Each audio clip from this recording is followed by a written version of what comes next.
Acı zəhər sən qatma gəl mənim şirin sevincimə. Acı zəhər sən qatma gəl göy çəməndə yar gözləyən sevgilimi yıklatma gəl.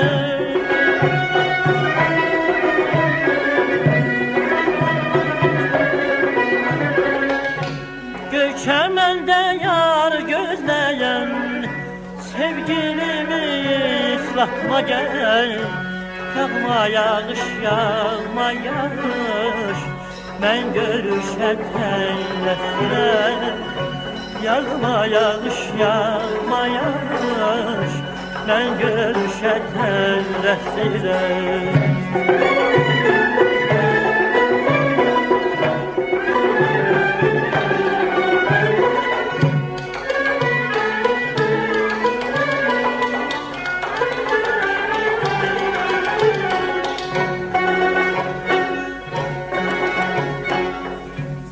Yüreğini boşaltmazsın göyler bugün insan kimi.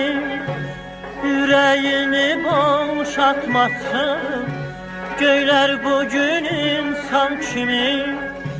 Mən ki açmaq istəyirəm sevgilimə ürəyimi.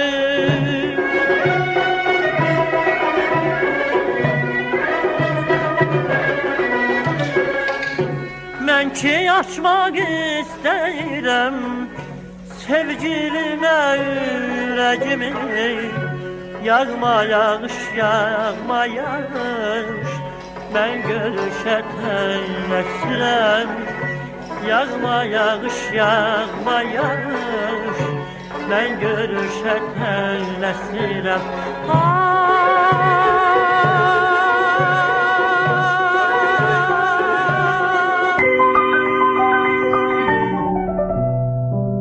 Yadındamı ala gözlüğüne. Düşünceler Space Radyosu'nda. Bir telefon zəngimiz vardır. Gülbəniz xanım, gəlin onu qəbul edək. Alo. Alo, eşidirik sizi. Bəli. Elmira xanım Rəhimovadır bu.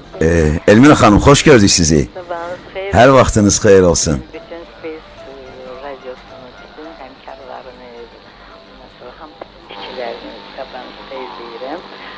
Sizin verilişiniz uzun ömürlü olsun, çox maraqlı və çox samballı veriliş. Təşəkkür edirəm Elmira xanım. Elmira xanım. Bəli, eşidirəm siz. Mən bilirəm ki, siz Hacı Baba müəllimlə, yəni yaradıcınızda onun sizin yəni müğənni olmanızda bir rolu o. Hacı Baba müəllim mənim dayımla dost idilər. Mənim dayım mülki işçisi idi, yəni FHD işçisi idi. Onlar dayımla dost idilər. Bizim evimizdə dayım onlara gedib gəlirdi, bizə gəlib gedirdilər. Ona görə Hacı Baba müəllim deməli Əhmədli qəsəbə rayon kimi sayılırdı da qəsəbəsində öz fəaliyyət. Əhmədli kəndi. Bəli, Əhmədli kəndində öz fəaliyyət dərnəyinin bədii rəhbəri idi. Amma nədənsə bilirsiniz ki, o vaxtlar müğənniyə da öz fəaliyyətə çoxsu getmirdilər də. O vaxtda belə çətin idi. Hər ailə buraxmırdı uşaqlarını. Hacı Baba müəllim də bilirdi ki, bizim evimizdə hamı çalırlar, oxuyurlar, amma ki, lübitil kimi də özləri üçün ancaq sənətdə deyildilər. Amma bacarırdılar çalmağı, oxumağı. Mənim mamam da ki, gözəl piyano çalırdı. Ondan sonra Hacı Baba müəllim xahiş elədi mənim daimdən ki, biz Elmiranı icazə verginlə mənim öz fəaliyyətim adından çıxış eləsin. Çünki onların necə bir açıq konsertləri olmalı idi.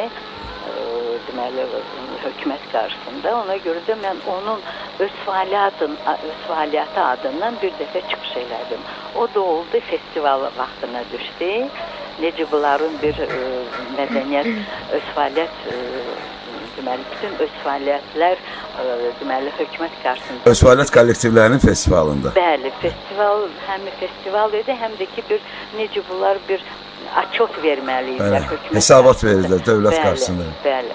Orada mən çıxış elədim. Ondan sonra orada deməli bütün hökum nazirlik işçilikdən var idi, qabaq TK dedilər, TK-nın işçiləri də var idi. Hamısı ondan sonra mənim adresimi götürdülər və demək olar ki 6 ay gəlib gedirdilər dağılıncan ki məni götürsünlər filarmoniya, amma evdəkilər icazə vermirdi.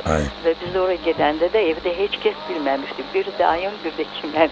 Dayım demişdi ki nə badə evdə deyəsən, çünki mənim nənə, ailəmiz heç vaxt bu şeyə qol qoymurdular ki, yəni incəsənətlərə getsinlər, iştirak edirlər. Elmira xanım, hər halda Hacıbaba müəllimin rolu olub da. Hacıbaba müəllim çox yaxşı insan idi və yaxşı da istedadlı idi, yaxşı mahnıları var idi onun o vaxt. Mən onda uşaq idim, mən o vaxt o qədər bilmirdim o mahnılarını, amma bilirdim ki onun mahnılarını müğənnilərimiz ifa edir. Yəni bizim böyük kalifiye müğənnilərimiz vardı o vaxtlar, onlar ifa edirdilər.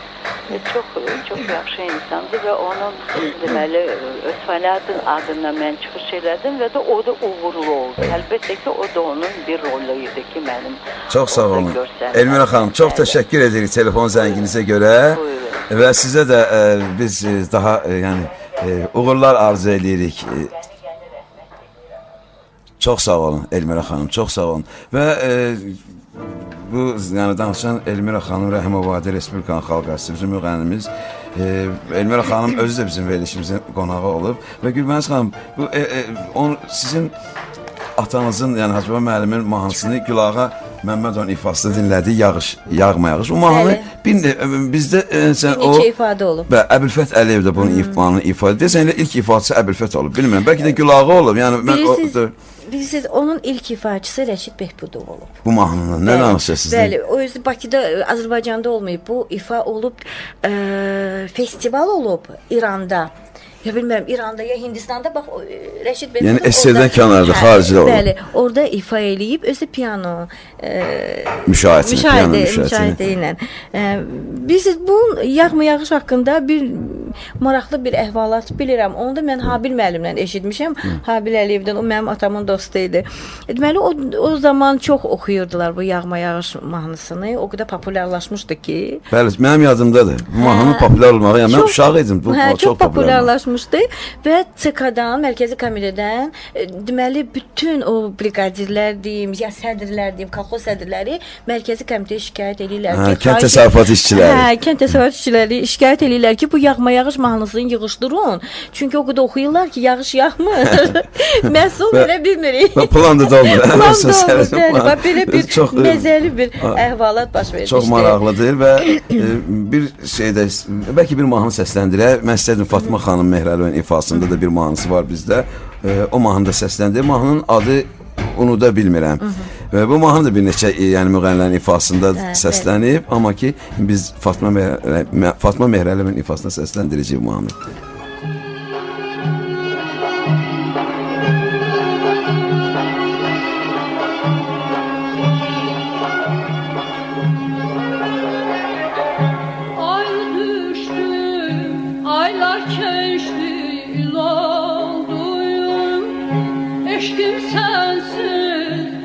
Çanayan sel oldu, ayrı düştüm, aylar geçti, ül oldu. Eşkim sensin, bir çanayan sel oldu. Bahçe saldım, gunçay açtım, gül oldu, gül oldu. Sunu da bilmirəm, nə üçün səni bəsunu da bilmirəm, bunu da bilmirəm. Nə üçün səni bəsunu da